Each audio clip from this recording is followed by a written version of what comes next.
Now, so the business, this is a family-owned and operated legacy business. Yes, yeah. And it started, as we were just saying off camera, down a little bit, up in town in 1942. Wow. May 1st. Yep. So that was the first inception of this. Now, what products were carried in that first business? The first business started out as a fountainette. So they just sold, sodas, milkshakes. Oh, that's awesome. And, so it had the little, like, your host counter with the little stools. Yeah, they had the stool and the sodas, and and then they had the just cheeseburgers and things like that up there. Right. The quintessential American exactly hot dog, hamburger, malt stand, really. Yep. Right? Now, was tourism big back then, or no? Was it more of a town? Because a lot of these towns were more towns on a lake, and they would get an influx, but it wasn't the main. I think it was just starting to become, a tourist area. It was, slowly built up over the years. Right. There wasn't as much anywhere near as much tourism as there is. Right, because now today. it's the industry, really, in this area. It's definitely. Everyone depends on the tourists now. And this is your season, so thank you for doing this during your season. Oh, yeah. So now your grandparents started this, and you said your grandpa went off to war.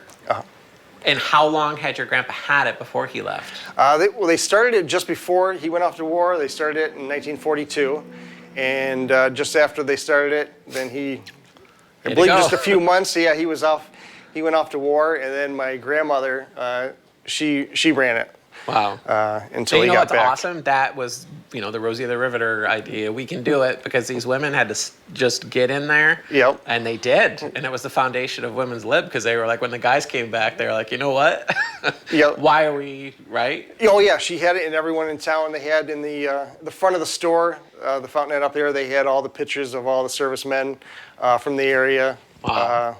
That were overseas, and they had the pictures of all of them in the window. So that's cool. It was kind of a and then a neat thing. So it was a malt shop, really, hamburger, hot dogs, French fries. Yep. And when did Candy come into play? Was that when you guys moved down here? Candy started just after he got back from the war in 1946.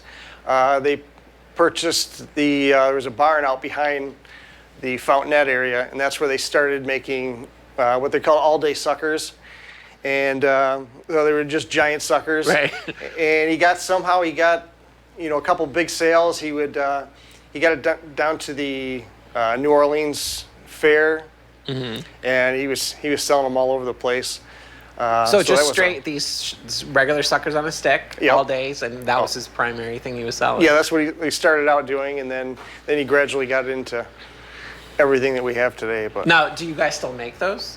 We do, yeah. That's awesome. That's the original, right? That's the original sucker, yep. So, and then Candy, chocolatiering came in relatively soon. Yeah, right shortly after that, just a few years later, then they purchased the property up here where our current location is. And then he gradually got into everything that we're making today.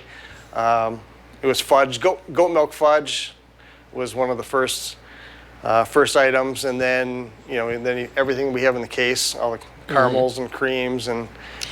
And then that was that the secondary big thing so you did the all days, and then he started the goat. Was it goat milk back then? It was goat milk. Yep. It's So wasn't that rare to do that, or no? Yeah, it's kind of unique. There isn't too many people that sell goat milk fudge. I see it occasionally, but there's not that much goat milk around. So. And it must that used to be a huge seller for us. He had it on stands up and down Route 20, and I love that. Yeah, so he would drive around in his Webb's truck and he would drop off. That's we had really roadside cool. stands all up and down. It was before the thruway was in from here to Buffalo. Okay. So people were traveling, on the side streets. So he had them all over the place. So.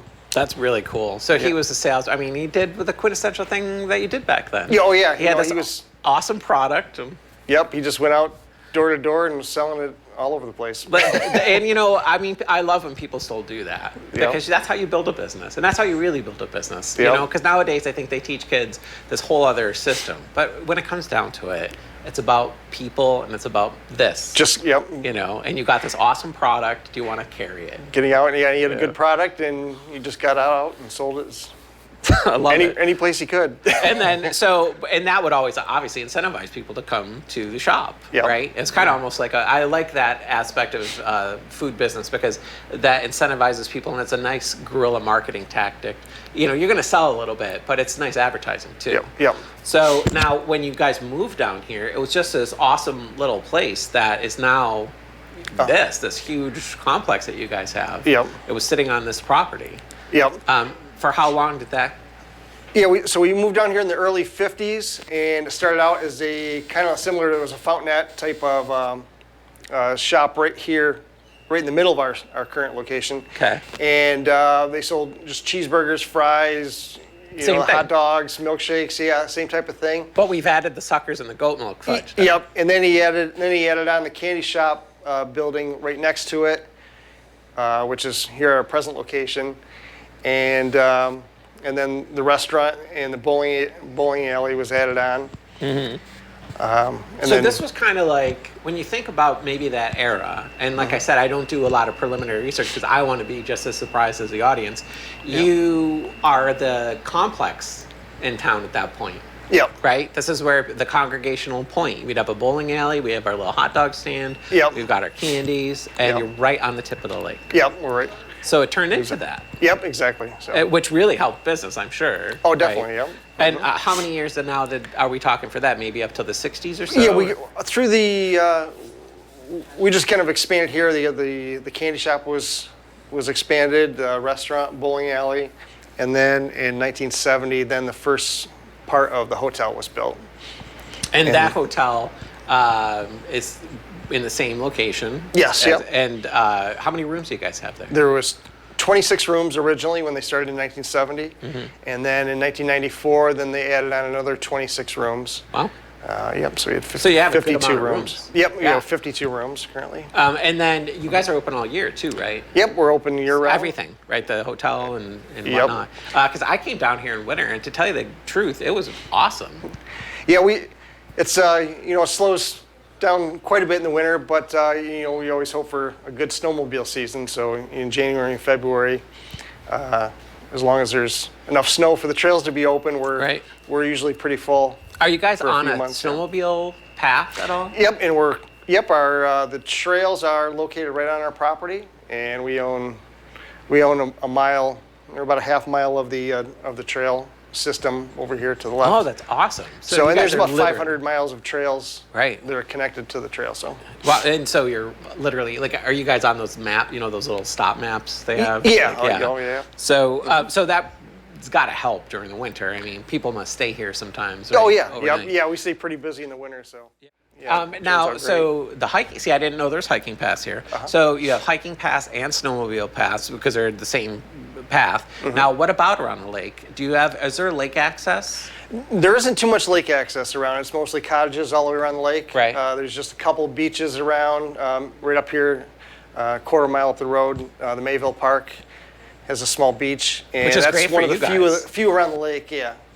So other than Right on the tip. Right So- on the tip. Yep. Other than- Now, the hotel, when you guys first started it, so the hotel was here, the restaurant started around the same time period? No, the restaurant was here before. Well, no, but the expansion of the restaurant. yeah, yeah. So you had the smaller restaurant here, Yep. then the hotel and the bowling alley, Yep. and then the third expansion was Yeah, and then they built the deck, the outside deck to the restaurant. I believe that was somewhere around they added that in the mid '80s. I mean, your grandpa must have said to himself, because you have to have a gift shop in a place like this. So this was a natural extension of the candy business. Yeah, there wasn't much, with the tourism just starting up, there wasn't, I don't know if there was really any other gift shops around the area, so this is probably one of the first gift shops around. And you have yeah, great, just kind of evolved. yeah, I love the logos on the shirts. Do you guys make any of this stuff yourself, or do you have private vendors that supply you? Yeah, no, we just have private vendors here. We order them once a year, so And try to get a little bit of stuff for everyone. You guys kind of did like, it's like a total complex, but in a very unassuming way. You know? Yeah, it's kind of just gradually spread out, throughout the years to what it is today. So I don't know if he ever had all this planned in his head when he started, but it just kind of gradually evolved into this. So in the candy shop, we make everything here, just about everything here, and we have all caramels and creams, candy bars. We have goat milk fudge is our specialty. We have molasses sponge, peppermint patties, peanut brittle, saltwater taffy, and then the suckers are a big seller. The all so, day, right? yep. The forever suckers. Yep. The molasses sponge, that's a different sponge. Yeah, it's the same. It's pretty much the same sponge as what everyone makes. We use molasses in it, so you get a little bit of the molasses taste, but it's the same sponge basically as what everyone else. But it's like a little richer too with the molasses, maybe. Maybe a little bit, yeah. So these are your family's recipes, and he makes them, or Yep. yeah. My grandfather just acquired them throughout the years, and yeah, he started off making it. We had Emerson Chandler was our original candy maker. He started out with my grandfather, and he was here for over 50 years. So wow. He was here right from the conception. Right. And he just retired a few years ago. So wow. So then you got this guy. Yep. And then we got Joe McCartney now has taken over, and he does a great job for us. Now, so the hotel and the golf course. The golf course is an awesome addition to this.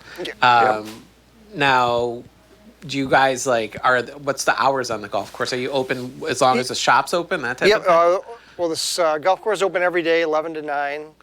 And then if you're staying in the hotel there, you can just grab clubs, earlier. Oh, you can. Wait, is it included? No, it's not included, Okay. but yeah.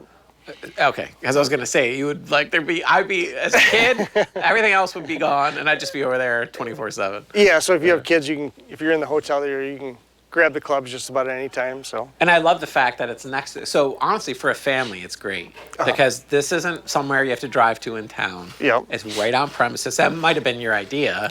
Is that why not? We try to give people as many things to do, when they're here. I think it's a perfect spot for families because you got the candy store, gift store, restaurants, you got the miniature golf, and we got an indoor pool and a hot tub. And then you got the marina across the street where you can rent paddle boats and wakeboards and yeah, and then it's just this huge package. Yeah, and then just all the other stuff that's close by. So Well, I think when you're on vacation, when you have a hub like this, it's so much better than a hotel with nothing. Yep. Because this becomes, it's almost like there's a vacation and then there's the other vacation. Yep. And if you don't feel like making the drive 25 minutes, you can stay here and still have a lot of fun and still feel like you're on vacation and you enjoyed yourself. And honestly, these type of vacations are the best. Like I told you, even when I was in California, this was a rarity. Yeah. Yeah, no, there isn't too many family-run businesses around. It's not like this. You got the chain hotel. So now at the hotel you have we have double, single. I mean, do you have like suites over there? Or? Yeah, we're turning a few of the rooms, the original part of the hotel. We're turning a few of those into a few suites over the fall here into the winter. So we're going to have some suites available, and then we have rooms. More economy rooms for fishermen, and then just local people that are here at work, construction. That's a great idea. Workers, sure. and then the newer section of the hotel is all being fixed up, and so we got rooms with private balconies, hot tubs, fireplaces. Wow. And so it's for fall or winter. Kind of covers all. Sure. Well, because you have a hot tub and the whole range fireplace in winter and fall, right? Yep. That's awesome. Yep. Okay, is there anything else you want to add? Yep, I think it's just just a great centrally located place to come visit because of the the marina and Sure. and now we have the Bemis Bay or the Chautauqua Pops just down the street here, just a quarter mile, so within walking distance. And the beach. And then they got the beach and the park. And Well, so it's that's where you guys. great place for families to come. So Yeah, and that's your strength is that it's this beautiful family-run facility. Yep. You have everything you need to you could just come here for a couple of days and park the car and just have fun. Yeah, exactly. And then if you want to go, you can go explore the region and use this as your home base. Yep. But having the Pops, having the beach, having a boat dock access here that doesn't, you're not even charging for that, which is amazing. No, it's free dock. And you've got the golf and the restaurant and the shops. It's a great experience. Oh, definitely. Yep, definitely. What about like if I wanted to do like a party with Webb's Candies? Like, do you guys do group? Yeah, no, we'll do just about anything. You can order platters of candy, or you can just individual boxes. Favors for weddings, Events, anything you want. any type of events we can work with just about any. Awesome. And just anybody, give a call a couple weeks out. Yep, you can just call and we can work out pretty much anything you need. So Awesome.